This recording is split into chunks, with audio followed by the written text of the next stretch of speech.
दोस्तों, एक बार की बात है, गौतम बुद्ध अपने आश्रम में अपने सभी शिष्यों को शिक्षा दे रहे थे कि दुनिया की सबसे तेज छुरी हमारी जबान है और दुनिया के सबसे खतरनाक हथियार हमारे शब्द है, जो बिना किसी का खून बहाए लोगों को अंदर ही अंदर मार सकते हैं।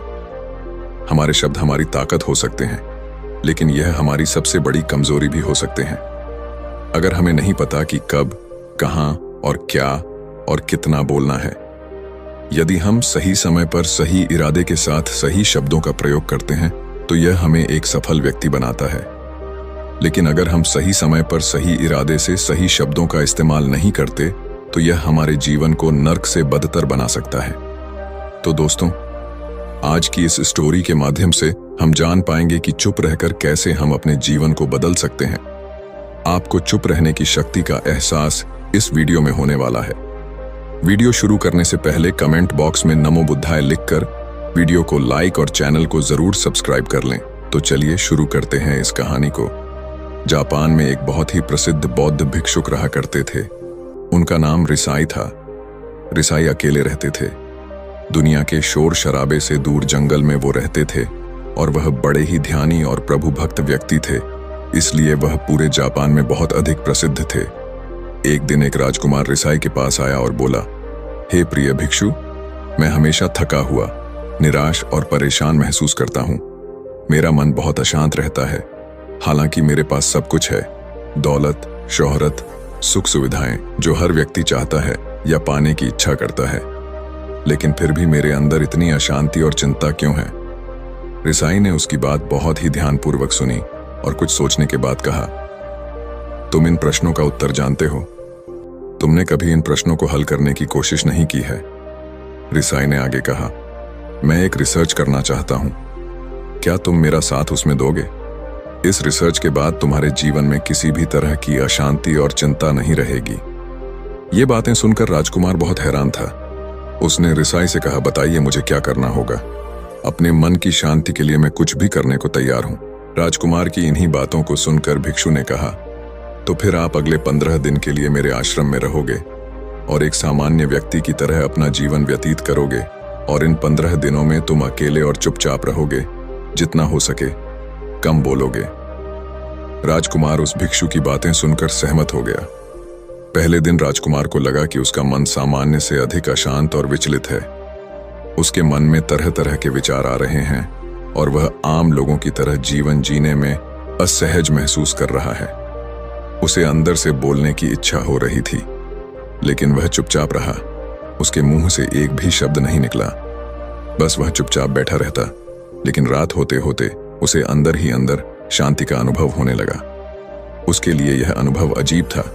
वह खुद से पूछ रहा था कि वह अंदर ही अंदर इतना खुश क्यों है और उसकी आंतरिक बेचैनी और चिंता कम क्यों होने लगी है। अगले दिन राजकुमार अकेला चुपचाप बैठा रहा और वह प्रकृति को निहार रहा। वह पौधों को, फूलों को, आकाश में उड़ रहे पक्षियों को, वह अपने जीवन में पहली बार यह अद्भुत दृश्य महसूस कर रहा था।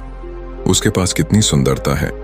वह दिन भर प्रकृति की सुंदरता को निहारता रहता और उसकी ताजगी को महसूस करता रहता। इसी तरह से 10 दिन बीत गए और उसके मन की सारी बेचैनी, सारी हलचल, सारी उथल पुथल और सारा तनाव गायब हो गया। 11वें दिन की सुबह राजकुमार फिर से एकांत में बैठ गया और कुछ ही मिनटों में उसकी आंखें अपने आप बंद हो गईं और वह गहरे ध्यान में चला गया। वह पूरे दिन वहीं पर आंखें बंद करके बैठा रहा और गहरे ध्यान में डूबा रहा। ना कोई शब्द, ना कोई चिंता। राजकुमार भीतर से असीम शांति और आनंद से भर गया। राजकुमार अपने बाकी के 4 दिन इसी तरह गहरे ध्यान में व्यतीत करने के बाद 15 दिन बाद रिसाई के सामने प्रस्तुत हुआ और रिसाई को प्रणाम करके बोला, प्रिय भिक्षु, मुझे उत्तर मिल गया कि मेरे मन में इतनी उथल पुथल और चिंता क्यों थी। मैं जान गया कि मेरा मन इतना अशांत और विचलित क्यों था। रिसाई मुस्कुराते हुए पूछा, बताओ क्या उत्तर मिला तुम्हें? राजकुमार ने कहा, मैं आवश्यकता से अधिक बातें करता था। मैं किसी पर भी अपने शब्द और ऊर्जा व्यर्थ करता था। मैं दिन भर अपने लोगों से फालतू की बातें करता रहता और फिर उन्हीं के बारे में अकेले में सोचता रहता और ज्यादातर समय नकारात्मक ही सोचता रहता। इस तरह मैं बस अपना समय बर्बाद कर रहा था। ज्यादा बोलने और नकारात्मक सोचने की वजह से मेरा मन अशांत और बेचैन हो गया था, और इसी वजह से मैं किसी भी काम को ठीक से नहीं कर पा रहा था, जिसकी वजह से मैं हर काम में असफल होने लगा। और फिर इन्हीं लगातार मिलने वाली असफलताओं की वजह से मैं और भी उदास और चिड़चिड़ा हो गया। इन्हीं सभी चीजों की वजह से मेरा जीवन नष्ट हो रहा था, लेकिन यहाँ पर बिताए हुए 15 दिन मेरे लिए पूरी तरह से अलग थे। मुझे कुछ अलग ही एहसास यहाँ पर हो रहा था। अब मुझे ऐसा लग रहा है मैं अपना जीवन पूरी तरह से जी रहा हूँ, लेकिन इससे पहले मैं अपना जीवन गलत तरीके से जी रहा था। और मैंने यह भी सीखा कि हमें सिर्फ ध्यान करने की जरूरत नहीं है। ध्यान अपने आप होता है जब हम शांत और मौन होते हैं।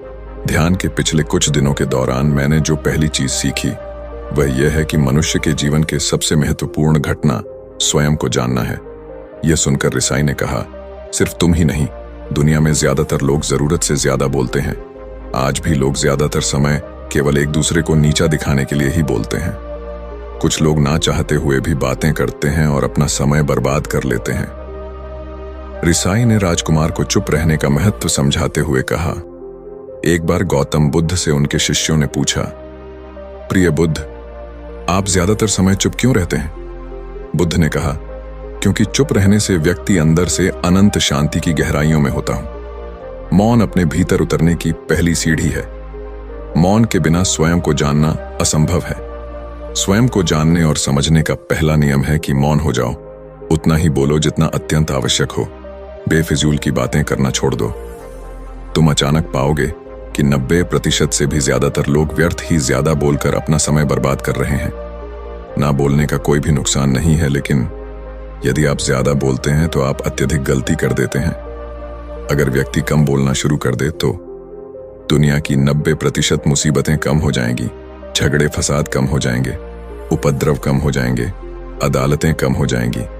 अगर लोग थोड़ा चुप रहना सीख लिए, संसार की बहुत सारी समस्याएं हैं, बहुत सारा उपद्रव सिर्फ बोलने से पैदा होते हैं। सारी बात मौन सीखने की है।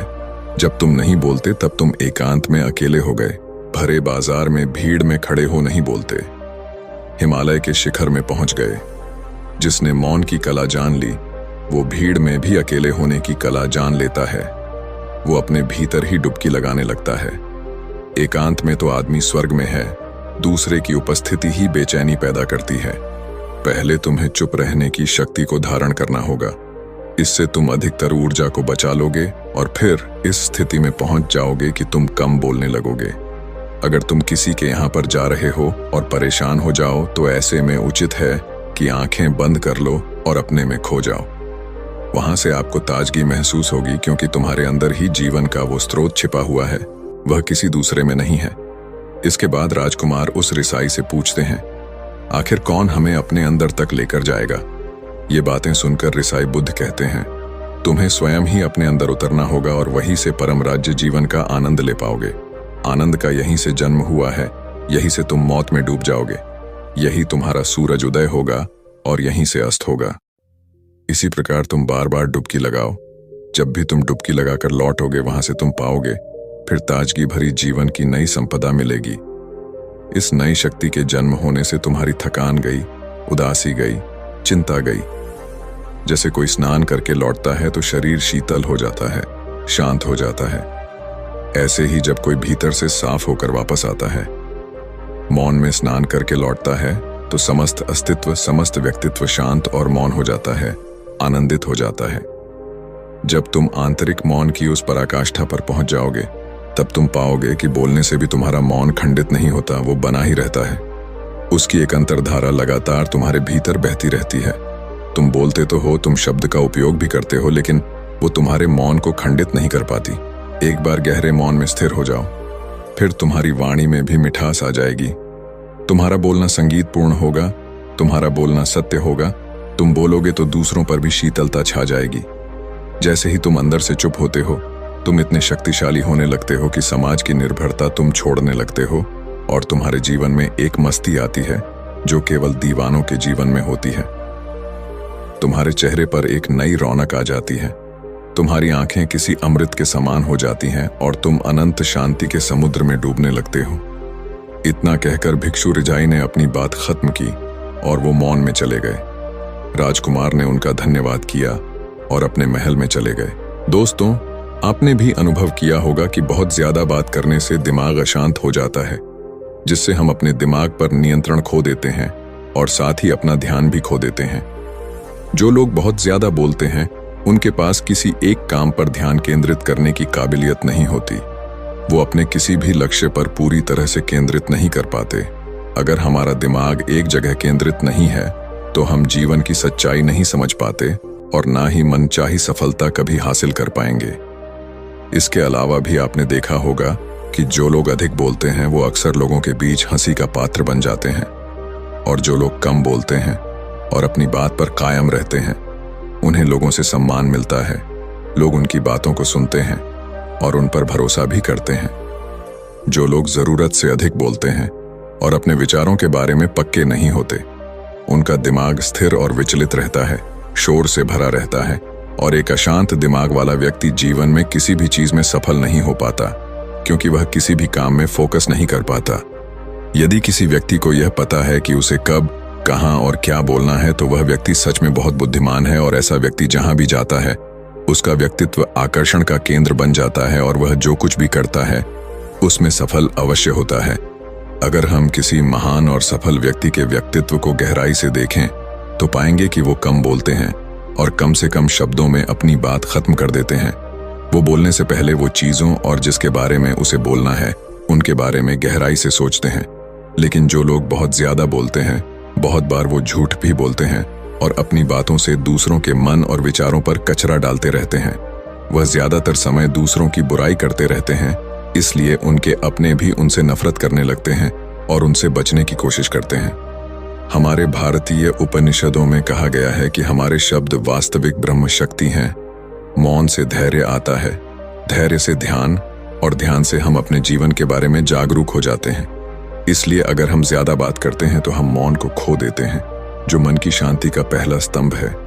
दोस्तों, आज से हम भी चुप रहने का अभ्यास अवश्य करेंगे।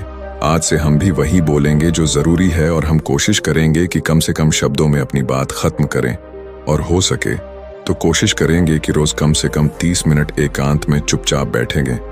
और मुझे पूरा विश्वास है कि इससे हम सबके अंदर एक सकारात्मक बदलाव जरूर आएगा।